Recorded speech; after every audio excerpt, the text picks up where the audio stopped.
Hello everyone, welcome back to my channel. This is CA Archana Agarwal, your law faculty for CA and CS subjects. So guys, I hope आप सब अच्छा कर रहे हो और आपके एग्जाम्स की प्रिपरेशन अच्छी चल रही हो. So अभी तक हमने कर ली है चैप्टर नंबर 14 तक SBC सब्जेक्ट में. आज हम करने वाले हैं chapter number 15, which is identifying laws applicable to various industries and their initial compliances. कौन कौन से लॉज लगते हैं इंडस्ट्रीज को और उनमें क्या क्या कंप्लायंसेस करने होते हैं. तो सबसे पहले एक बार देख लेते हैं ब्रॉडली कौन कौन से फॉर्म ऑफ बिजनेस ऑर्गेनाइजेशन है और उनके क्या क्या रिक्वायरमेंट्स होते हैं. लीगल, ये अच्छा स्टार्ट करने से पहले ये मैं बता दूं कि ये जो नोट्स हैं आपको टेलीग्राम चैनल पे मिल जाएंगे, आप वहां से डाउनलोड कर सकते हैं. मैंने सारे चैप्टर्स के नोट्स अपलोड कर दिए हैं और रिविजन लेक्चर्स भी जैसे हम चैप्टर वाइज करते जा रहे हैं तो ये विद इन 5-7 डेज पूरे कंप्लीट हो जाएंगे. सारे चैप्टर्स के नोट्स आपको टेलीग्राम पे मिल जाएंगे, तो वहां से डाउनलोड करके आप अपनी खुद भी उसको रेफर कर सकते हैं. और प्लीज अपने फ्रेंड्स के साथ भी शेयर कीजिए और चैनल को सब्सक्राइब कर लीजिएगा और टेलीग्राम चैनल को भी ज्वाइन कर लीजिएगा, बिकॉज एग्जाम्स जैसे जैसे आते जाएंगे तो वहां पे बहुत सारे लेक्चर्स, वीडियोस और ऑडियो क्लिप्स आने वाले हैं आपके रिविजन्स को आसान बनाने के लिए. चलिए शुरू करते हैं. Legal implications for major business types in India. तो कौन कौन से बिजनेस टाइप्स मेजर होते हैं? Proprietorship, partnership, LLP, public company या फिर प्राइवेट कंपनी या फिर 1% कंपनी.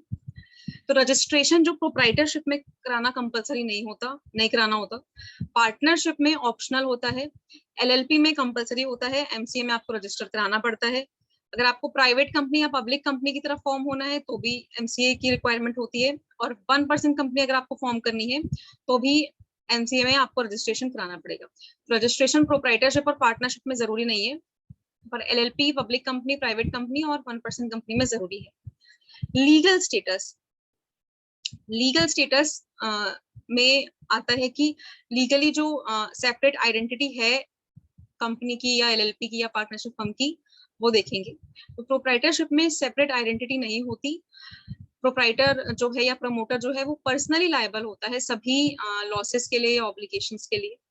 सिमिलरली पार्टनरशिप में भी सारे जो पार्टनर्स है वो लायबल होते हैं.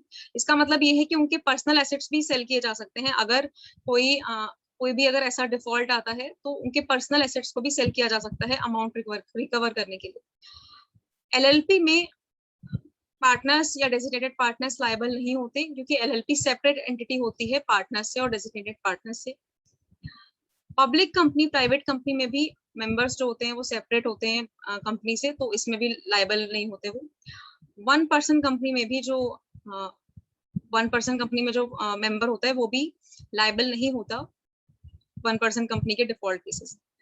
तो प्रोप्राइटरशिप और पार्टनरशिप में सेपरेट एंटिटी नहीं है और प्रमोटर्स और पार्टनर्स जो हैं वो लायबल होते हैं. पर LLP, public company, private company और 1% कंपनी में लायबल नहीं होते.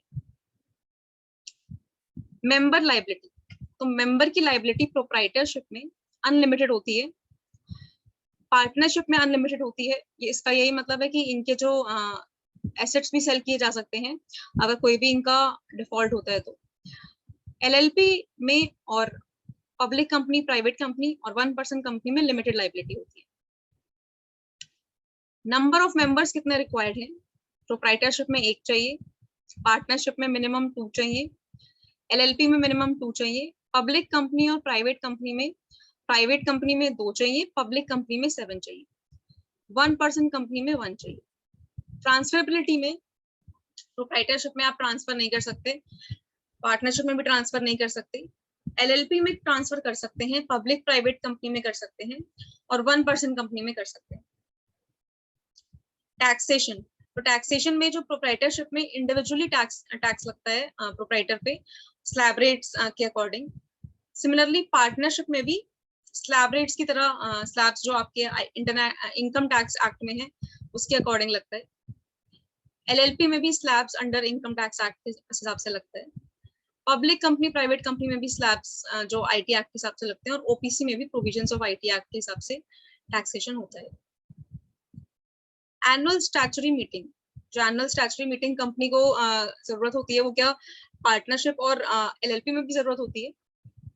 प्रोप्राइटरशिप में जरूरी नहीं है कि आप एनुअल स्टैट्यूटरी मीटिंग करो, पार्टनरशिप में भी जरूरी नहीं है, LLP में भी जरूरी नहीं है. पर कंपनी में जो पब्लिक कंपनी या प्राइवेट कंपनी है उसमें आपको बोर्ड मीटिंग और जनरल मीटिंग हेल्ड करनी होती है. सिमिलरली आपको OPC में भी बोर्ड मीटिंग करनी होती है 2 बार साल. प्राइवेट कंपनी पब्लिक कंपनी में करनी होती है बोर्ड मीटिंग, जनरल मीटिंग, और ओपीसी में करनी होती है board meeting. Annual filing, annual filing में आपका इसमें रिक्वायरमेंट नहीं होती, प्रोप्राइटरशिप में, पार्टनरशिप में भी रिक्वायरमेंट नहीं होती। एलएलपी में आपको फाइल करना होता है एनुअल स्टेटमेंट्स और रिटर्न।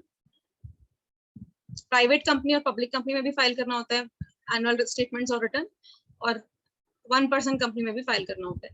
प्रोप्राइटरशिप और पार्टनरशिप में फाइल नहीं करना होता। तो अगर हम ओवरऑल बात करें तो प्रोप्राइटरशिप और पार्टनरशिप में बहुत सारे रिलैक्सेशन है, जैसे आपको रजिस्ट्रेशन कराना कंपलसरी नहीं होता, आपकी बेसिकली यही रिलैक्सेशन है। उसके अलावा जो आपको फाइलिंग करनी जरूरी नहीं होती, रिक्वायरमेंट नहीं होती, पर कुछ वो भी हैं, जैसे कि इनकी लाइबिलिटी अनलिमिटेड होती है, इनमें पार्टनर्स या प्रमोटर्स पर्सनली लायबल होते हैं, तो ये डिसएडवांटेजेस भी हैं। Now procedure for setting up of a company. तो क्या प्रोसीजर है एक कंपनी को सेटअप करने का? सबसे पहले कंपनी इनकॉर्पोरेट होगी, ROC setup for designated reasons. किस तरह की कंपनी बनानी है ये देखना है। अगर प्राइवेट कंपनी है तो उसमें फ्लेक्सिबिलिटी ज्यादा रहेगी, फॉर्मेलिटीज बहुत ही कम रहेंगी, मिनिमम 2 डायरेक्टर्स होंगे।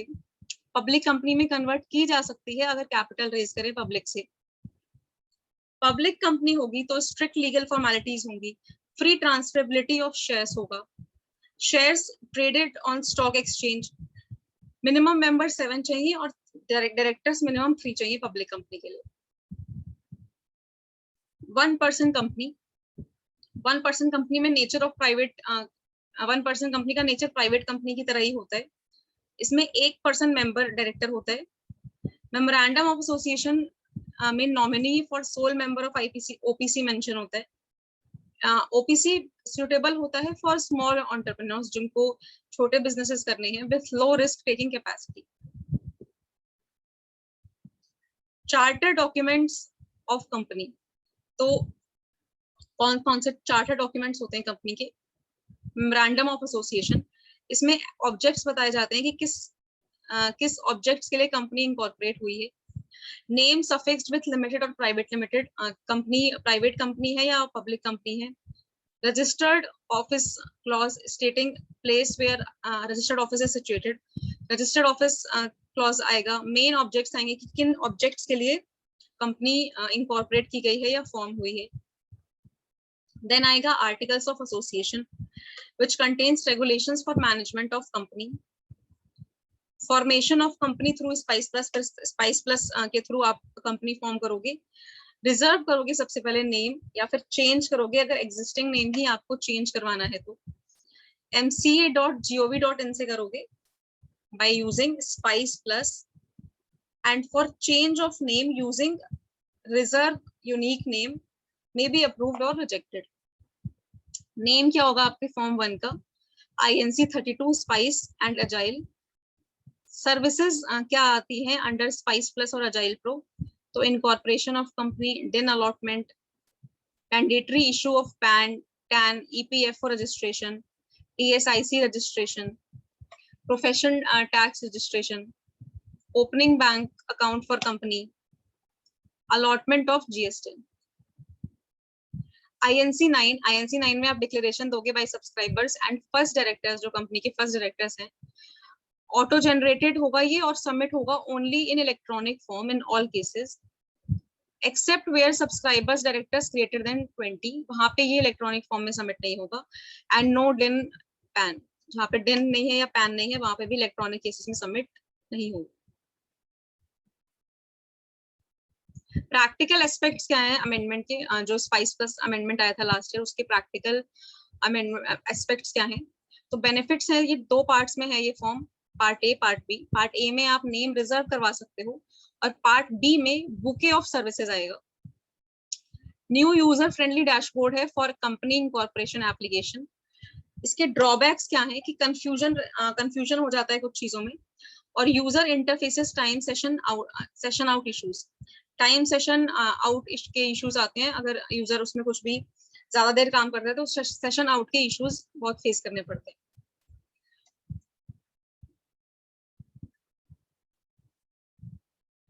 तो चार्टर डॉक्यूमेंट्स क्या क्या है? MOA, AOA, formation of company through spice plus, और प्रैक्टिकल एस्पेक्ट्स ऑफ अमेंडमेंट में वही स्पाइस प्लस के बारे में बताया गया है कि पार्ट ए है, बी है, यूजर फ्रेंडली डैशबोर्ड है, पर फिर भी कुछ कंफ्यूजन रहते हैं और सेशन टाइम सेशन आउट के इश्यूज रहते हैं. Now applying for business licences, तो कौन कौन से लाइसेंसेस बिजनेस को चाहिए होते हैं.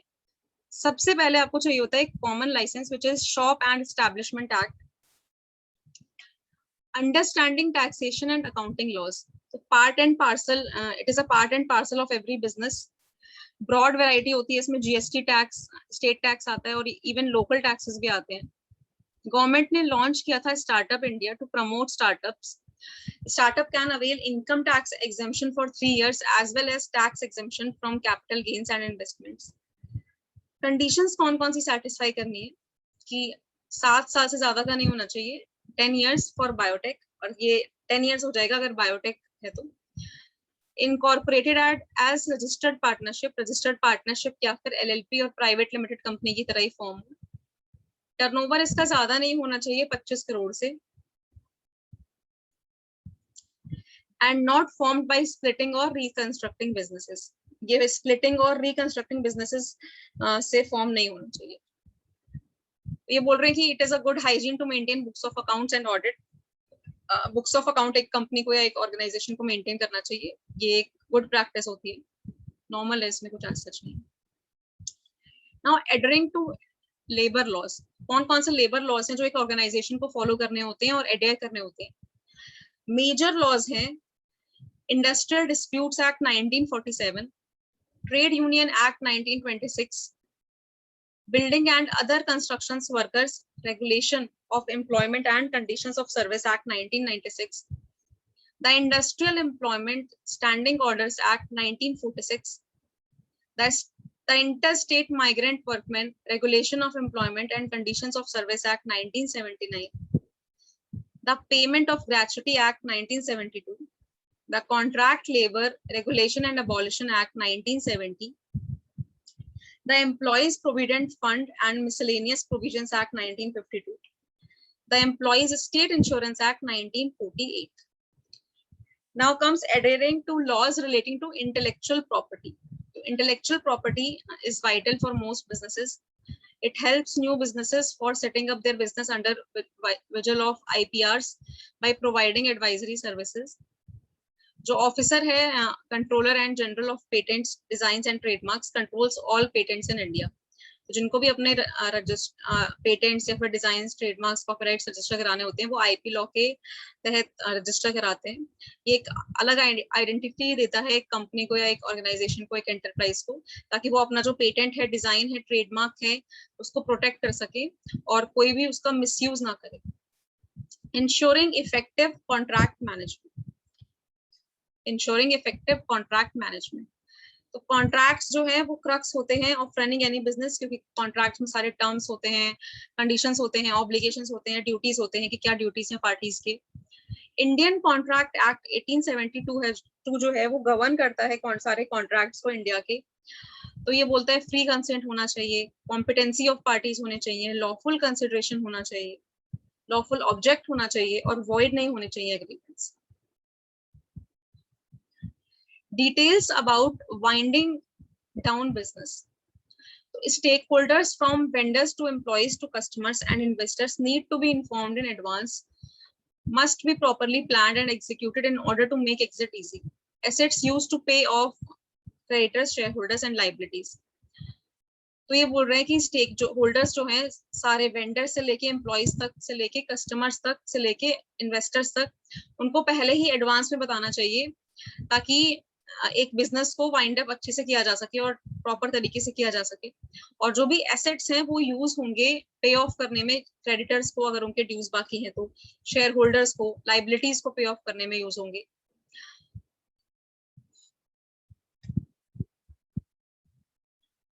Now comes Factories Act 1948. So this is an act administered by Ministry of Labor and Employment through its Directorate General Factory Advice Service and Labor Institutes. इसको short में आप याद कर सकते हो DGFASLI. It regulates working conditions in factories. जो Factories Act है वो regulate करता है working conditions in factories. Factory का मतलब क्या होता है?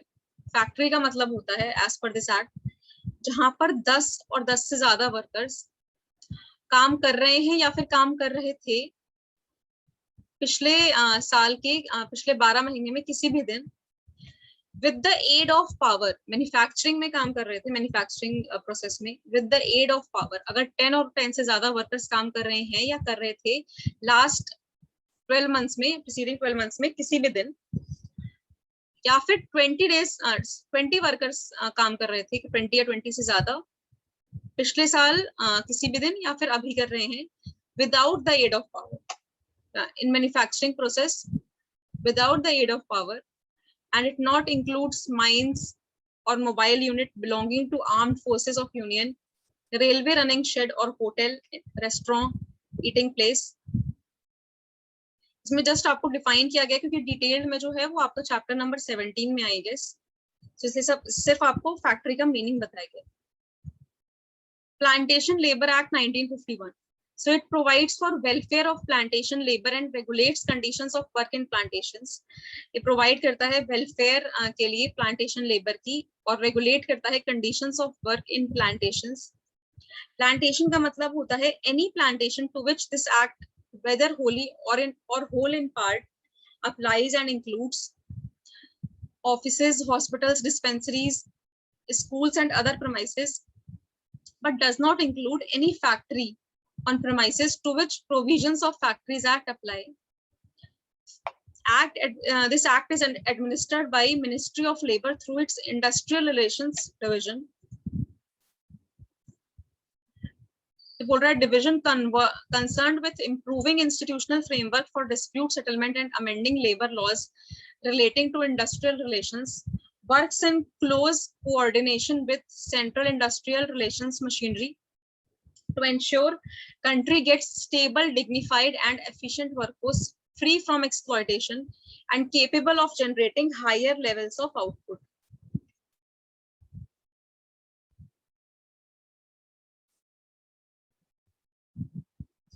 The Mines Act 1952.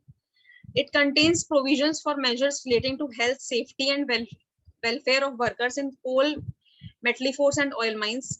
Mine का मतलब होता है any excavation where any operation for purpose of searching for or obtaining minerals has been or is being carried out and includes all borings, boreholes, railways, tramways, workshops, power stations, etc. So ये बोल रहा है this act is administered by Ministry of Labor and Employment through Directorate General of Mines and Safety. It conducts inspections and inquiries, issue competency tests for purpose of appointment to various posts in mines, seminars on safety of workers. Now comes Shops and Establishment Act 1953. तो इसमें बहुत सारे जो shops हैं, establishments हैं, businesses हैं, उनको registration कराना पड़ता है. It provides for statutory obligation and rights to employees and employers in unorganized sector of employment, that is shops and establishment. It is applicable to all persons with without wages except members of employer's family. The state government can exempt permanently or temporarily any establishment from provisions of act. Compulsory registration within 30 days of commencement of work and all communications within 15 days if closing. तो आपको compulsory registration कराना पड़ता है with in 30 days of commencement of work, और सारे जो communications होते हैं वो 15 डेज में करने होते हैं आपको अगर बंद हो रहा है तो. It lays down hours of work पर डे पर वीक और गाइडलाइंस की कितने बजे खोलना है, क्या क्लोजिंग आवर्स होने चाहिए, ओपनिंग आवर्स होने चाहिए, national religious holidays etcetera.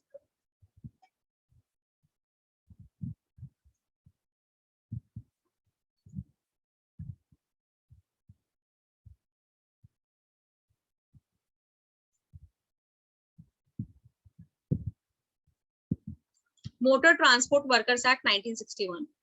So it provides for welfare of motor transport workers and to regulate conditions of their work. जो मोटर ट्रांसपोर्ट वर्कर्स हैं उनके वेलफेयर के लिए ये एक्ट बात करता है और उनकी जो कंडीशंस हैं, वर्किंग कंडीशंस, उनको रेगुलेट करने के लिए. It applies to every motor transport undertaking employing 5 or more transport workers, जिनमें 5 या 5 से ज्यादा ट्रांसपोर्ट वर्कर्स काम कर रहे हैं, उन हर मोटर ट्रांसपोर्ट अंडरटेकिंग पे अप्लाई करता है। स्टेट गवर्नमेंट अगर चाहे तो इस प्रोविजंस को किसी और अंडरटेकिंग पे भी लगा सकती है। अगर उसमें 5 से कम वर्कर्स हैं तो भी वो इस एक्ट को उस पे अप्लाई करवा सकती है। Motor transport undertaking means undertaking engaged in carrying passengers or goods or both by road for hire and or reward and includes private carrier. No adult motor transport worker is required or allowed to work for more than 8 hours in a day. कोई भी जो adult motor transport workers है उसको 8 घंटे से ज्यादा काम नहीं करना है एक दिन में, और 48 hours in a week, और 48 hours से ज्यादा नहीं करना है हफ्ते में।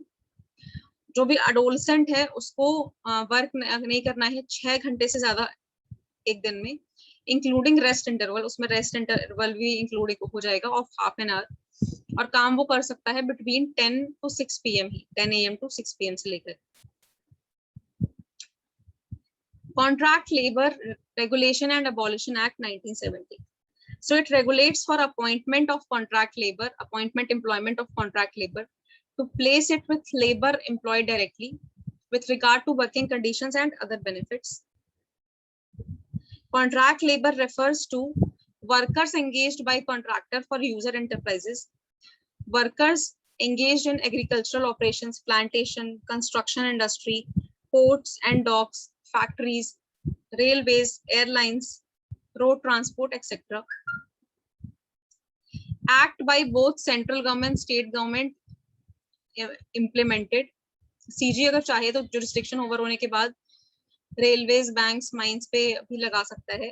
jurisdiction state government jurisdiction over units located in that state. state government का जो jurisdiction है वो है units in that state only जिसमें वो state government है। central sphere में आता है central industrial relations machinery. It is headed by chief labor commissioner central. Then next है आपका interstate migrant workmen regulation of employment and conditions of service act 1971. So this act is enacted to protect rights and safeguard interest of migrant workers. This act applies to establishment contractors, 5 या 5 से ज्यादा interstate migrant workmen हो वहां पे apply करता है। Provision to issue passbook with full details, payment of journey, payment of wage, equal pays, etc. Responsibility central government की होती है chief labour commissioner for state establishments, और स्टेट एस्टैब्लिशमेंट्स के लिए रिस्पॉन्सिबिलिटी होती है स्टेट गवर्नमेंट की। नाउ आता है labour welfare funds for social assistance to workers. Social assistance to workers in unorganised sector, 5 welfare funds set up by Ministry of Labor and Employment, funds aimed at providing housing, Medicare, medical center, medical care, educational and recreational facilities to workers employed. Legislations कौन से हैं? The Mica Mines Labor Welfare Fund Act 1946, the Limestone and Dolomite Mines Labor Welfare Fund 1972, the Iron Ore Mines, Manganese Ore Mines and Chrome Ore Mines Labor Mines Fund Act 1976, the BD Workers Welfare Fund Act 1976, the Cine Workers Welfare Fund Act 1981. Next आपका है the Building and Other Construction Workers Regulation of Employment and Conditions of Service Act 1996. So this act is to regulate employment and conditions of service of building and other construction workers and to provide for their safety, health and welfare measures. इसकी applicability है उन establishments को जिनमें 10 या 10 से ज्यादा workers हैं in any building or other construction work, and projects costing more than ₹10 lakhs. Assistance to workers है if accidents, medical expenses and maternity benefits, तो उनमें assistance मिल जाता है workers को। So इसी के साथ गाइस हमारा चैप्टर नंबर 15 हो चुका है आपके मॉड्यूल का। ये आपको नोट्स टेलीग्राम चैनल पे मिल जाएंगे। आई होप ये लेक्चर आपको पसंद आया हो। रिवीजन लेक्चर्स आई होप ये आपके लिए बेनिफिशियल हो। और आप चैनल को सब्सक्राइब कर सकते हैं, वीडियो को लाइक कर सकते हैं और इसको शेयर कर सकते हैं अपने फ्रेंड्स के साथ। और टेलीग्राम चैनल पे नोट्स मिल जाएंगे तो उसको ज्वाइन कर लीजिए, क्योंकि आने वाले टाइम में उसमें आपको बहुत सारे लेक्चर्स, नोट्स और रिविजन क्लिप्स और ऑडियो क्लिप्स मिलने वाले हैं। So stay tuned and bye bye, take care.